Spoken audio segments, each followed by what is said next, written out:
La passion est mon moteur. L'asphalte est ma source d'inspiration. Mon savoir-faire, je le partage tous les jours avec des centaines d'autres passionnés. Car je suis technicien chez Daffy. Équipement moto, accessoires et pièces détachées. Daffy, la passion pro.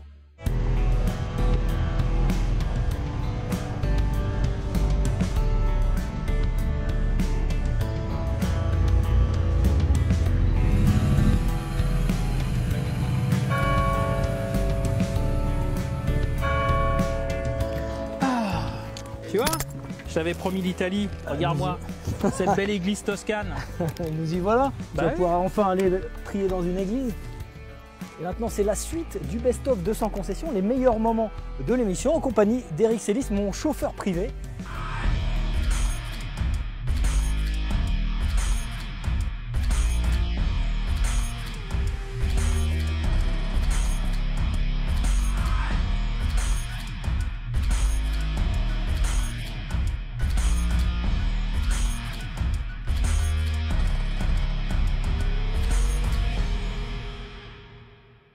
J'espère que tu as apprécié ma conduite Écoute, entre, tout en souplesse. voilà, depuis la Camargue jusqu'à l'Italie en un claquement de doigts. Ouais, non, j'ai apprécié, je me suis endormi, j'ai fait ce que j'ai voulu, j'ai pu pianoter sur mon ordinateur. C'est bien. C'est pas mal. c'est Ah, pas t'as mal. vu, hein, c'est confortable, hein, mine de rien.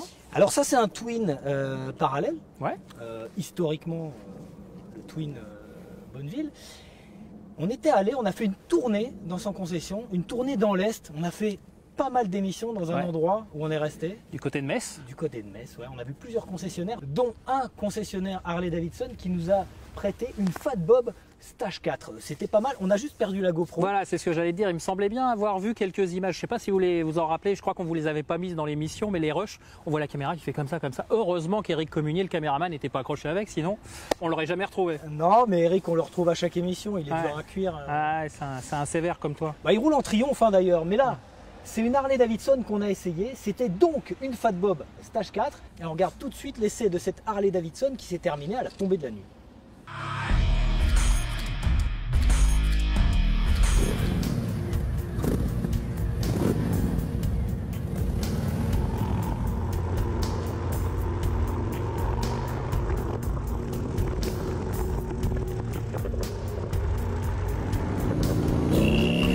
Bon, Gilles, on a eu le plaisir de rouler sur cette Fat Bob qu'on avait déjà essayé dans son concession, mais cette fois, celle-ci, elle est équipée d'un stage 4. Tu peux nous expliquer en quoi ça consiste par rapport au 1, au 2, au 3, parce qu'il y a 4 stages, c'est le maximum. Absolument. Alors un stage 1, c'est un filtre à air, une cartographie d'injection et des pots d'échappement. D'accord. Un stage 2, c'est un filtre à air, une cartographie d'injection, des pots d'échappement et là on ajoute l'arbre à cam. D'accord. Un stage 3, toujours filtre à air, cartographie d'injection, pot d'échappement, arbre à cam, cylindre, piston haute compression et là à ce moment-là on passe de 114 cubic inch à 117 cubic inch. Donc on passe de 1850 à 1920, 1930 cm3. D'accord. Et stage 4, c'est filtre à air, cartographie d'injection, pot d'échappement, arbre à cam, cylindre, piston, culasse et un énorme corps d'injection pour alimenter tout ça. D'accord, donc là, nous, on a essayé ce stage 4 qui vaut combien pour la totalité des coûts pour tout? Ça fait combien Alors en euros? l'intégralité du stage 4, il faudra compter un budget d'à peu près 6 000 euros. D'accord, 6 000 euros pour ce stage 4 complet. Alors nous, on l'a essayé, ça apporte... C'est pas violent en fait, c'est ça qui est surprenant, c'est que moi je m'attendais à un truc, on passe de 94 chevaux à 125, on se dit bah ça va être plus brutal, c'est pas brutal en fait. C'est souple grâce au moteur 4 soupapes. On a de la souplesse et de la puissance et on la trouve démoniaque comme ça en tout cas. Bon, en tout cas ça permet de faire des petits burns, de lancer un peu la roue arrière, on se fait un peu plaisir avec ce stage 4. Moi je le trouve... Alors, j'aurais jamais cru avant de monter dessus, je trouve ça un peu onctueux, c'est bizarre à dire pour gros une kit préparation moteur, mais on sent plus la force un peu du bicylindre qui est relayée par ce pot, donc c'est plus velu comme on dit, Ouais. c'est plus coupleux Ouais. aussi, et la puissance finalement elle n'est pas surprenante, elle s'adapte plutôt bien à ce Fat Bob.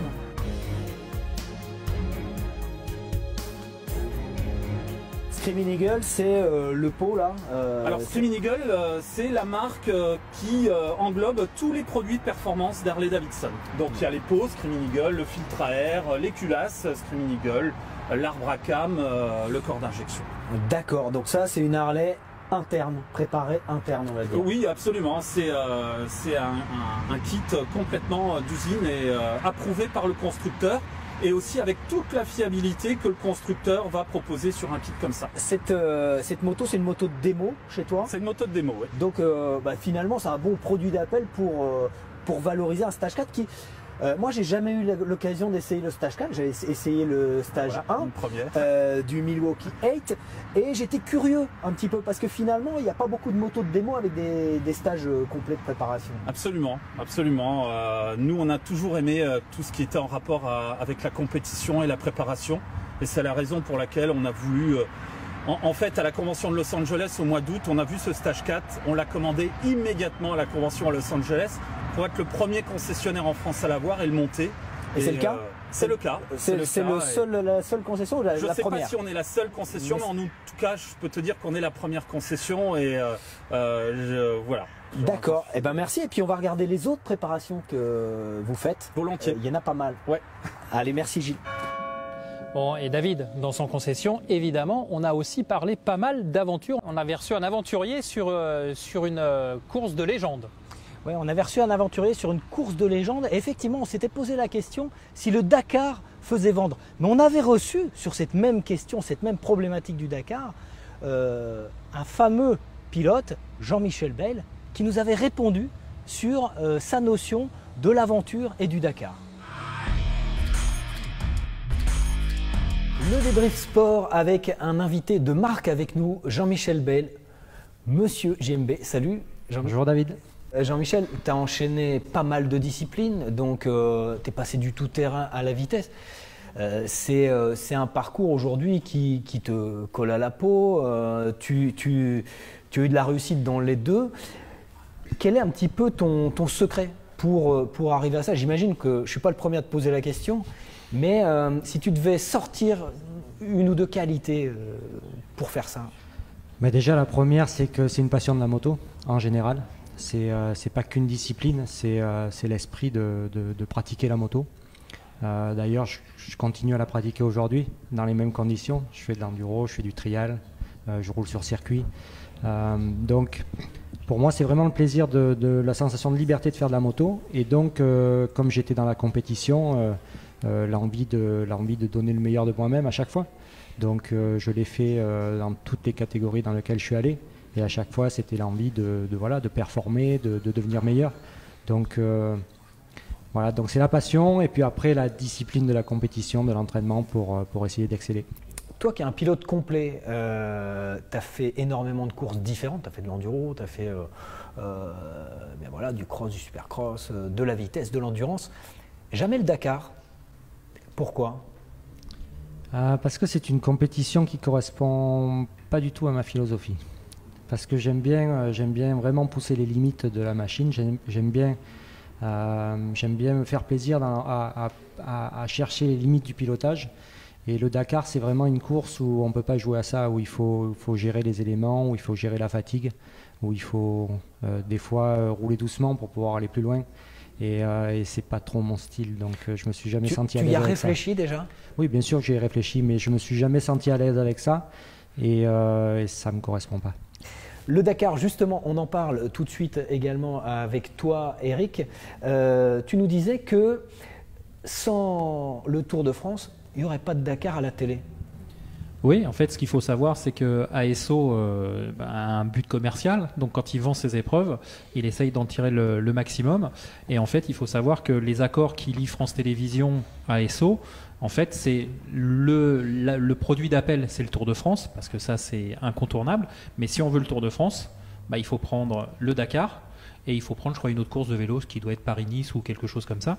Donc en gros, si France Télévisions marche pas dans la combine d'ASO, le Dakar, on aurait beaucoup de difficultés à le voir à la télé. Et aujourd'hui, ce qui a fait rêver par le passé le Dakar, les départs à la Tour Eiffel, au Trocadéro, etc., c'est un rendez-vous incontournable du réveillon du jour de l'an. Aujourd'hui, maintenant, quand on dit qu'on s'intéresse au Dakar, on fait presque has-been, ou en tout cas, on fait, il est pas propre à côtoyer, quoi. Voilà. C'était un peu franco-français quand même au départ. Ouais, enfin, je sais pas, il y a quand même eu rapidement une adhésion assez générale, et je pense que l'Espagne aussi est venue grossir les rangs au moment où le Dakar est passé par l'Espagne, quand il y avait des départs de l'Espagne. Je pense que ça a changé aussi. Le Dakar à l'époque était une aventure. Voilà. C'était plus une aventure qu'une course. Aujourd'hui, c'est une course. C'est une course. Il n'y a plus vraiment l'esprit d'aventure comme c'était en Afrique. Mais pour nous, en France, la magie, elle opère de moins en moins quand même. Année après année, on n'en entend plus guère parler quand même du Dakar. Il y a aussi... C'est sur France 5. France 4, c'est une chaîne 4, qu'on peut avoir sur la TNT. Après, il y a un vrai problème aussi, c'est le décalage horaire. Parce que c'est vrai que les arrivées tombent... Avant, il y avait une espèce de grand-messe en fin de journée, avec même on en parlait dans les journaux de 20h. Aujourd'hui, bon, c'est un peu plus difficile, je pense, même pour ASO, de communiquer sur l'Europe, quoi. Le Dakar, on va le suivre tout au long des émissions sans concession. Ok, merci Jean-Michel, merci à tous. En parlant de religion, le drift, c'en est une de religion. Ah, une sacrée même, et je crois que ça tient parfois du miracle. On était allé visiter du côté de Béziers des drifters. On avait été accueillis par un concessionnaire qui s'implique dans le drift. C'était une émission un peu particulière avec des gens vraiment passionnés qui organisent la Monster Race notamment. D'accord, bon bah écoute, on va regarder ça et puis on va se remémorer ça, quelques petites sensations à venir, ça fait pas de mal pendant les vacances, hein? Allez, on regarde tout de suite. Moraco, acteur majeur de la distribution de pièces, accessoires et équipements, des marques réputées des produits de haute qualité, vous présente votre rubrique sport. C'était mieux avant, ce sera peut-être encore mieux après. Et justement, après, il y a de la compétition. Avec nous, Yannick Bournazel. Salut Yannick. Bonjour David. Donc, tu es là en voisin parce que tu es responsable digital de la mutuelle des motards. Oui. Et puis, tu as aussi un rôle très particulier. Tu es président de l'association Hardcore Race Club. Race Club, voilà, qui organise la Monster Race, la fameuse Monster Race qu'on avait découvert au début des années 2000. À peu près en 2011 en fait. L'histoire de la course, c'est que j'ai participé à l'aventure avec Valentin, votre chroniqueur aussi, du magazine Street Monster. En fait, Valentin qu'on salue, hein. Salut. L'idée c'était de montrer en fait que des motos modifiées type Street Fighter ou Café Racer pouvaient aussi rouler vite sur circuit. Et parce qu'on voyait parfois des préparations avec des monobras pas alignés, notamment en Allemagne, qui étaient des motos de salon. Donc Antoine, qui était le fondateur du magazine, en fait, a voulu créer cette course pour prouver ça, en fait, et puis en s'amusant. Il y a eu la Joe Bar One aussi, qui nous a un peu poussé dans l'idée, parce que c'était juste avant ça. La Joe Bar One, c'était en 2010, je crois, et on a nous lancé la course en 2011. La Joe Bar One avait un défaut, en fait, c'est qu'il y avait un petit peu une course à l'armement, parce qu'il y avait un petit peu d'argent aussi, mais le principe on adorait. Et nous, on avait cette idée-là en tête qui nous trottait, et Antoine a mis ça en place en 2011, et on a lancé la première saison avec déjà l'idée de faire un championnat réservé au street, donc pas de carénage, réservé à des grosses cylindrées pour pas qu'on ait des... Le magazine existait déjà. Le magazine existait depuis 2007, donc on avait une base fan qui marchait plutôt bien, et du coup il y a des gens qui nous ont suivis dans l'aventure. C'était un pari, Antoine a fait le pari de le faire, même moi j'étais sceptique, etc. Je suis toujours un petit peu au début des choses, mais voilà, il a eu le courage de le faire et puis ça a marché. Et très tôt, on a mis nos principes, c'est-à-dire que nos principes c'était, on voulait du pilotage amateur, donc pas une carotte énorme en fin de championnat pour aller chercher de l'argent. On voulait que les gens s'amusent à préparer leur moto autant qu'à piloter en course. Donc du coup, la répartition des points est atypique, c'est-à-dire qu'on a un jury sur chaque week-end de course qui examine les motos et qui vient les noter selon différents critères, c'est-à-dire est-ce que le pilote a fait lui-même la préparation ou pas, l'ingénierie qui a été posée dessus, c'est-à-dire le changement des trains roulants. Et il y a un classement de ça avec il y a un classement, il y a deux côtés, il y a un côté on va dire vitesse et un côté look, et le championnat, en fait, le champion de Monster Race en fait est celui qui a le meilleur équilibre entre les résultats en course et les résultats vis-à-vis des jurés. Et c'est assez atypique, je pense qu'on est les seuls à le faire. Et Valentin t'en parlait, Valentin va peut-être faire la Monster Race. Toi aussi Denis, tu m'as dit que tu la ferais peut-être. Je l'ai déjà faite. Ouais. Je l'ai faite en saison complète en 2015. J'ai fait juste une course l'année dernière et pour la saison prochaine, je me prépare. D'ailleurs, j'ai préparé ma machine. Elle est prête pour la saison prochaine. D'accord, on va suivre ça. S'il met le plein, il finira la course. Dates, Yannick, les dates de la Monster Race. Alors cette année, on a un championnat typique là aussi jusque dans la composition du championnat parce que on a différents types de courses. C'est-à-dire que cette année on commence, et c'est pas la première fois, mais on commence en Bretagne à Fréhel, c'est dans les Côtes d'Armor, et on fait une course de côte. C'est le championnat de France de la montagne, et ça sera le 23-24 juin, je crois, le week-end du 24 juin. Ensuite, on a du drag. Donc là, le drag, c'est le 200 mètres en accélération. C'est pendant le championnat de France de dragster.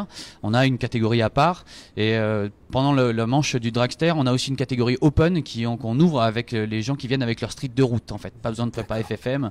C'est à moindre coût, ça coûte 80 € l'engagement, et c'est un week-end on s'amuse beaucoup parce que voilà, c'est du drag, donc il n'y a pas de sonomètre, etc. C'est en plein milieu d'un champ en Creuse. On rigole toujours, il y a une bonne ambiance, il y a des concerts. Et cette année, la dernière course, peut-être, ça sera le 1er de septembre à l'Ednon. C'est la première fois qu'on fait une course dans le sud avec un circuit assez mythique. À côté, en plus, pour une fois, c'est à côté de chez moi. Donc c'est les autres qui vont faire de la route. Et peut-être qu'on fera une manche en octobre à Carole. C'est encore en négociation, on attend. Mais pour l'instant, on fixe le championnat sur ces 3 dates-là. D'accord, donc va falloir s'entraîner pour l'Ednon, la manche de l'Ednon, si tu l'as fait, Denis. Je vais essayer de m'entraîner. Enfin, déjà, apprendre le circuit, s'entraîner, on s'entraîne pas forcément parce qu'on n'y va pas forcément pour gagner, mais juste pour l'ambiance, quoi. D'accord. Yannick, la Mutuelle des Motards s'investit beaucoup en compétition, avec succès aux côtés de Christophe Guyot. Est-ce que tu l'as eu, la moto de Christophe, ici, au magasin? Ouais, Christophe m'a fait le plaisir de me la prêter pendant 2 week-ends, juste avant Noël et juste après. Et c'était un plaisir de l'avoir ici en concession. Donc voilà, je le remercie encore une fois.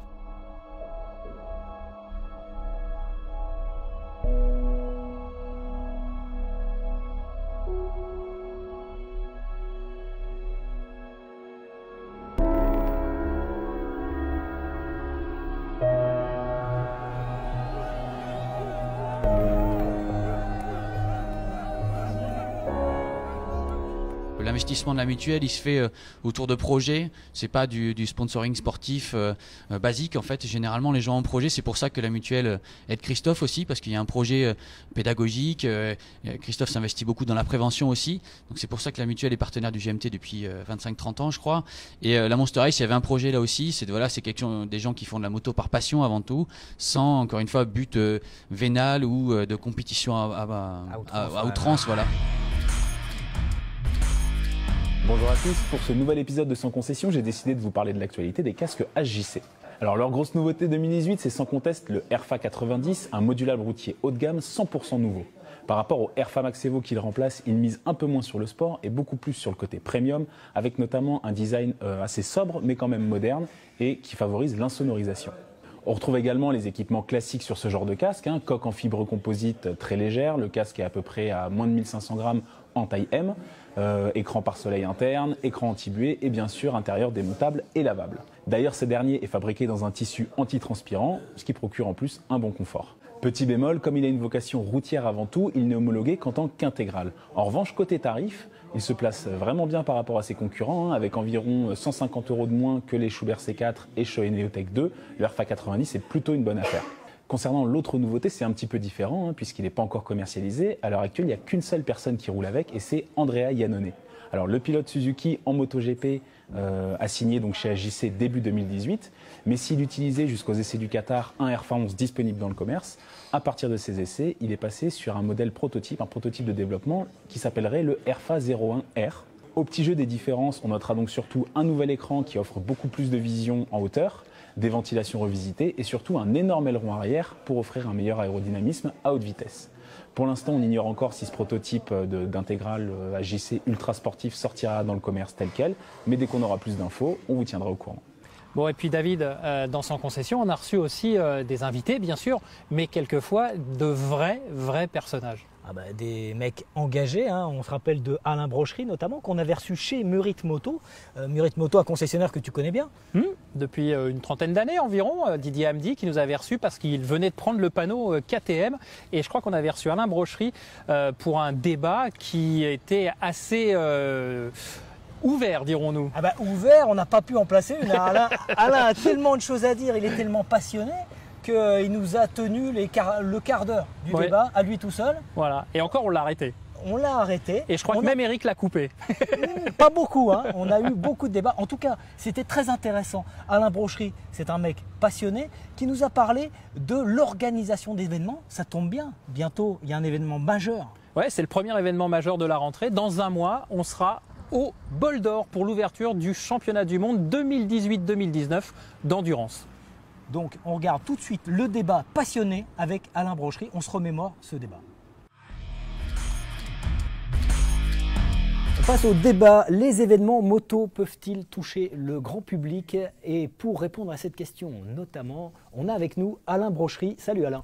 Bonjour à tous. Merci de me recevoir chez Didier, que je connais depuis 30 ans. On a fait des vertes et des pas mûres.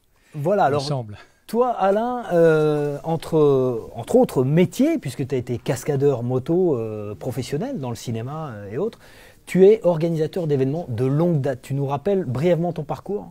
Oui, j'étais cascadeur, pas moto au cinéma, hein, moto et physique. Je le rappelle, pendant 30 ans j'ai fait ça, j'ai participé à 400 films. Et avant, j'avais fait de l'événement moto, de l'événementiel. C'est-à-dire que je suis un pur produit artistique, on va dire. Je viens de ce milieu et c'est de l'événementiel. J'y tiens à chaque fois, je tiens toujours à rappeler ça, car je m'appuie sur la moto. Parce que j'aime la moto, c'est glamour, c'est sexy, c'est puissant, il y a même de la tendresse. Mais je veux absolument faire des événements autour, ce qui me vaut beaucoup de difficultés par rapport à des événements ou des compétitions classiques, évidemment. Alors le Guidon d'Or, t'es à l'origine notamment du Guidon d'Or. Oui, avec Philippe Vassar, mon associé de l'époque, on avait une société qui s'appelait Sequoia, on avait 24 personnes à l'époque. À l'époque, c'est une société, pour rappeler rapidement en chiffres, on avait 24 personnes au plus haut point. À son plus haut niveau, et on faisait, je crois, l'équivalent de 4 ou 5 millions d'euros. 30 millions de francs, 3 milliards de centimes, c'est ça? Non, mais j'ai du mal. Une fois qu'on en est au milliard, j'ai du mal à suivre. Mais en centimes. Et récemment, tu as organisé on a fait le Guidon d'Or, on a créé dans le monde, on peut le dire, hein, le Supermotard, parce qu'avant, il y avait une course par an de Superbiker aux États-Unis, ils appelaient ça le Superbiker, ER à la fin. Et nous, on l'a amené en France et on a fait le championnat de France, créé le championnat de France Supermotard et le championnat d'Europe. Quand on a dit on va mettre des motos de cross sur le bitume, mais on s'est fait assassiner, au même titre que depuis 4 ans quand je parle des roadsters sur la Terre. Les puristes... Alors ça c'est l'événement récent que tu as organisé, la grande fête nationale de la moto. Ça avait lieu à Carole, ça a eu lieu ces dernières années, c'est un grand spectacle. Tu as des convictions profondes, Alain, sur la façon de créer un événement? Alors, on ne me fera pas changer d'avis, c'est parce que les preuves sont là à chaque fois. Il y a 30 ans et il y a 4 ans aussi quand j'ai fait ce truc-là, cette grande fête nationale de la moto. Le titre est très fédérateur, on est bien d'accord, j'aurais pu l'appeler la grande fête internationale aussi. C'est surtout que c'était le 14 juillet. Donc oui, c'était toujours le week-end d'avant du 14 juillet, parce que je peux vous dire, et là c'est un sujet que je maîtrise bien, sur le plan artistique, les événements, il faut que ce soit avant le 14 juillet. À partir du 14 juillet, ça a été la dernière année où j'ai été obligé de le faire à Carole le 14, c'était un vendredi 14, 15, 16, je savais que j'allais perdre des spectateurs, pas d'argent. Bon, peu importe. L'argent n'intéresse pas. Là. Non, mais je veux dire, on ne peut pas faire ce boulot. On est porté. C'est-à-dire que moi, quand je me dis, j'organise, c'est comme si j'appuyais sur le bouton déclaration de guerre. Ça va vous paraître un peu énorme, mais c'est ça.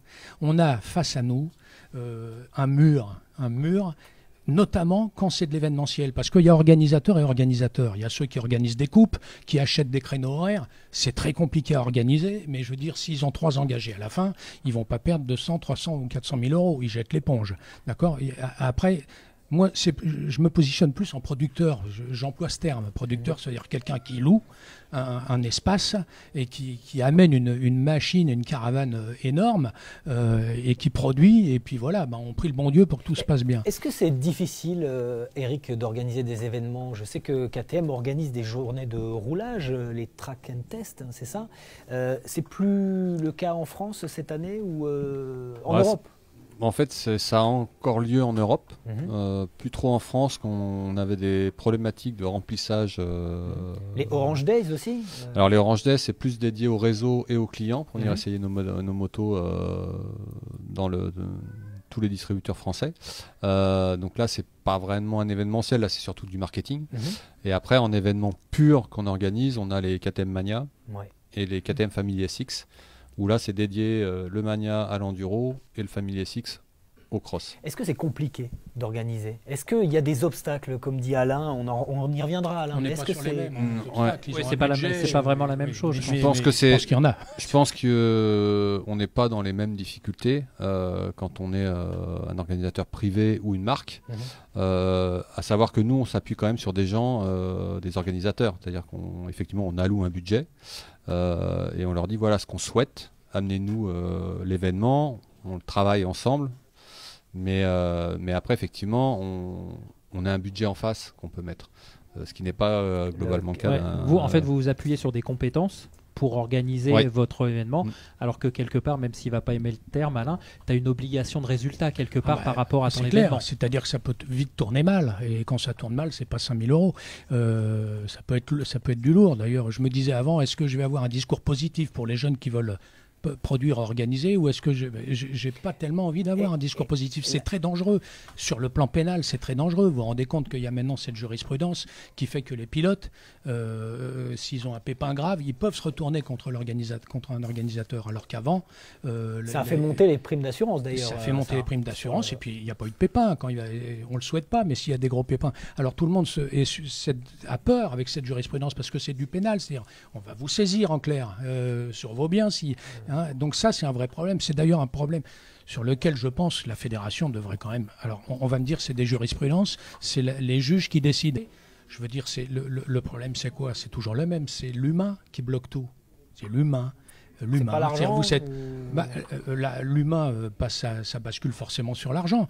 Ce qu'il faut, les égos, l'orgueil, la jalousie. Vous savez ce qu'on dit? On dit quand on veut faire quelque chose, notamment en France, c'est très français. Quand on veut faire quelque chose, on a contre nous ceux qui veulent faire la même chose, qui n'y arrivent pas, ceux qui veulent faire le contraire, et la grande majorité de ceux qui ne veulent rien faire. Alors, quand vous ajoutez tout ça, vous êtes quasiment à 100% contre vous, en fait.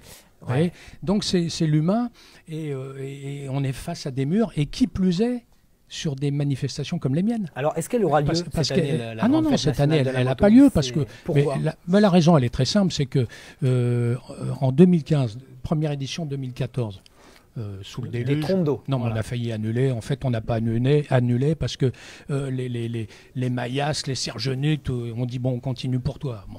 Continuer pour la prime aussi, parce que les primes étaient importantes. Il y avait 5 000 au premier, 3 bon. Mais ils ont été tous sympathiques, mais on aurait pu annuler. Bon, là, tout le monde a dit, ça y est, c'est plié. Tout le monde, mais peut-être même vous. Et c'est pas une attaque. De toute façon, au début, c'est pas compliqué. Au début. Alain, tu n'auras pas de pilotes de roadster qui vont rouler sur la Terre. Alain, tu n'auras pas de sponsor. Alain, il n'y aura pas de village. Et alors les spectateurs, non mais ça... L'adversité, elle est partout. On la connaît aussi, sans concession, ça ne marchera pas. Mais c'est pour ça que j'ai accepté de venir dans cette émission. Parce que ça ne marchera pas. Je sais bien, mais vous le savez bien, David le sait, nous on s'est titillé au début, mais je veux dire au fur et à mesure on a appris à se connaître, et je vois bien ce qu'il fait, on n'est pas idiot. C'est vrai qu'on s'est titillé via les réseaux sociaux d'ailleurs. Oui, en plus c'est une connerie, c'est moi qui l'ai lancé, fallait se titiller au téléphone, mais c'est pas bien grave.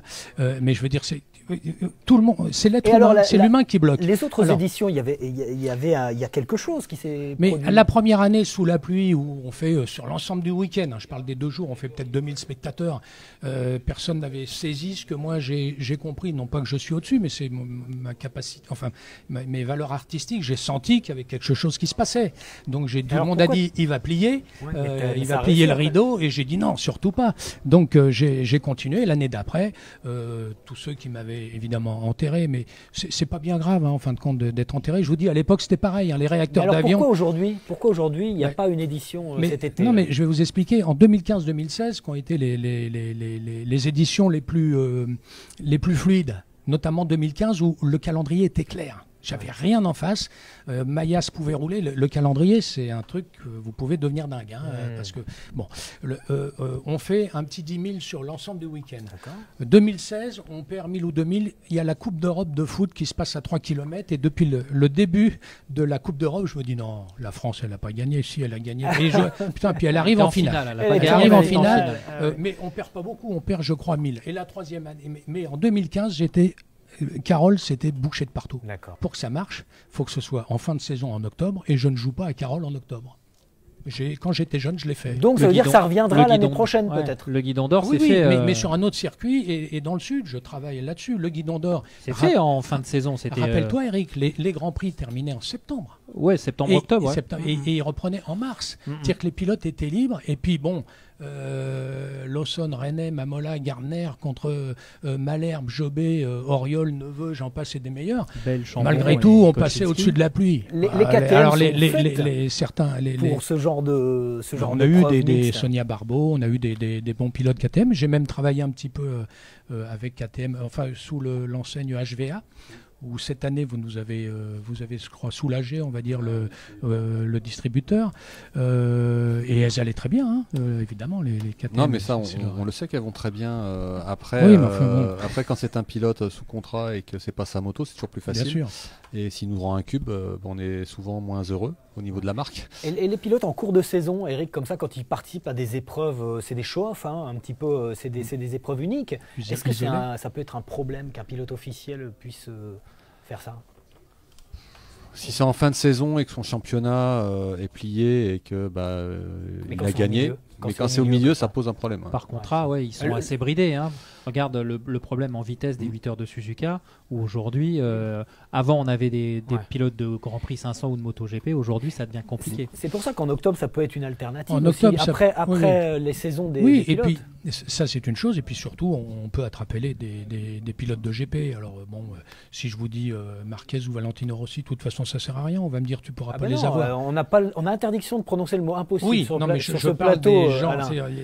À l'époque on m'a dit la même chose. Lawson, René, tu les auras pas, ils seront champions du monde. Donc à un moment donné on peut plus lutter contre l'être humain, donc faut faire. Mais tu vas pas lâcher l'affaire, on est d'accord. On va pas lâcher l'affaire. Ah non, mais tant que je suis porté, moi j'y vais. C'est-à-dire que, mais c'est un métier très très difficile. C'est un métier de mendiant. On est toujours en train de demander. Et en fait, les gens, vous voyez, il l'a dit Eric tout à l'heure, l'investissement est colossal pour la compétition, alors que le retour est très fragile, est très faible, on va dire. Le retour difficile à quantifier. Est difficile à quantifier. Et tous les importateurs vous diront ça, donc je l'entends, je suis pas fou. Je dis, on peut pas, et leur téléphone sonne toutes les secondes pour leur demander 1000 euros, 2000 euros, 5000 euros. C'est quelque chose que je comprends. Alors évidemment, on se sent quand même frustré, mais beaucoup m'ont aidé. Hein. Yamaha, Bardal, KTM qui est venu quand même cette année. Bardal, c'est emblématique parce que tu avais même réalisé une fois. Le short track Bardal, ils avaient acheté. Tu avais fait un événement aussi à Carole, moi j'y ai participé, où tu avais mis de la course de cartes. Oui, la course des seigneurs. Un karaoké où Thierry Capella avait fait un malheur. On le salue. Il a une voix d'or. Voilà. Une voix d'or. Mais voilà. Après, c'est sûr. Non, mais c'est-à-dire que j'ai eu les annonceurs de l'époque qui ont grandi, Eric Dessay, enfin qui ont grandi, qui ont vieilli, on va dire grandi et qui ont eu des postes. Mais il n'empêche qu'à chaque fois c'est de l'aide. Bon, Alain, je vais t'aider. C'est pas possible. Le mot de la fin, Alain, sur l'organisation d'événements. Le mot de la fin, c'est de dire que tant que les gens ne comprendront pas que c'est l'affluence qui peut tout déclencher, d'accord, tout déclencher, on n'y arrivera pas. Et je vous raconte une petite anecdote sur les spectateurs. Quand je suis arrivé à Carole, il y a 4 ans, je suis revenu. J'ai vu le circuit, tous les bâtiments. Vous ne voyez plus la ligne de départ, vous ne voyez plus le pif-paf, vous ne voyez plus la plongée dans la parabole. Et j'ai dit, mais qu'est-ce que c'est que ces bâtiments qui ont été mis là ? On m'a dit, c'est nous, parce que de toute façon, il n'y a plus de spectateurs. Et là, je me suis dit, ouf. Il y a renoncement un peu. Là, il y a renoncement, il y a du lourd. Et en pleine réunion de tous les organisateurs, ils faisaient les réunions avec tous les organisateurs. Maintenant, ils la font un par un, organisateur par organisateur, parce que je pense que j'ai déclenché des foudres. J'ai dit, tous les organisateurs qu'on est là, on va mettre 2000 euros chacun. On va amener un hélicoptère, c'était une anecdote. Le hangar, on va le prendre, on va le mettre autre part. Ils se sont tous marrés et m'ont tous regardé d'un air, celui-là, il est fou. Donc, je veux dire, à partir de là, tous des organisateurs cotés et reconnus. Donc, je me suis dit, non, mais ils n'y croient plus. Donc, il faut que je fasse ma vie de mon côté. Bon, on va traiter les spectateurs. Et puis voilà, Michi, regardez les résultats de Claude Michi, par exemple. Il ne parle que de spectateurs. Vous avez vu sa pub à la fin du Grand Prix où il a dit le meilleur décor, c'est vous. Exactement, ça fait un il y avait moment. Pas, il y a 3 ans. C'est Valentino Rossi qui l'avait dit. Un mur de. Le meilleur décor, c'est vous, et on voyait plein de spectateurs. Alors qu'il aurait pu mettre la tête de Valentino Rossi de Marc Marquez. Mais merci, non, merci. Voilà. Merci de m'avoir accueilli. Ça va être il y a des choses qui vont être coupées. Ah oui, forcément. C'est trop long. C'est un peu long. Parce qu'on aurait pu passer. On est un petit peu long, mais on va faire le maximum. Le mot de la fin, c'est Alain Brochery, président de la Fédération française de moto. C'est un nouveau débat. On en reparlera. Attention, Alain. J'ai failli tomber. Merci Alain pour ta participation. Merci beaucoup en tout cas. On te souhaite beaucoup d'énergie, on t'en a beaucoup à donner. Bon, David, t'as vu, je t'ai tenu parole. Hein. Moi, je t'ai emmené en Italie. Alors écoute, ce qu'on va faire, c'est qu'on va permuter. Mais moi, j'ai une petite requête. Tu m'emmènes en Bavière? Allez, on va jusqu'en Bavière. On va regarder un peu la patrie de BMW. On va frimer avec le side Triumph. Allez, c'est parti. Hop. Faire un gros dodo, Doudou. Hein. Ouais, bah c'est long. Hein. Ouais. Allez, vamos! Il paraît que c'était à la mode au mois de juillet.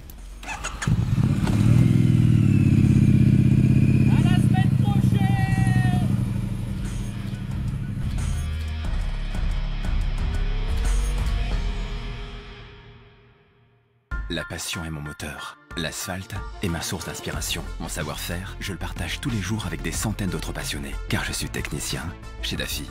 Équipement moto, accessoires et pièces détachées. Daffy, la passion pro.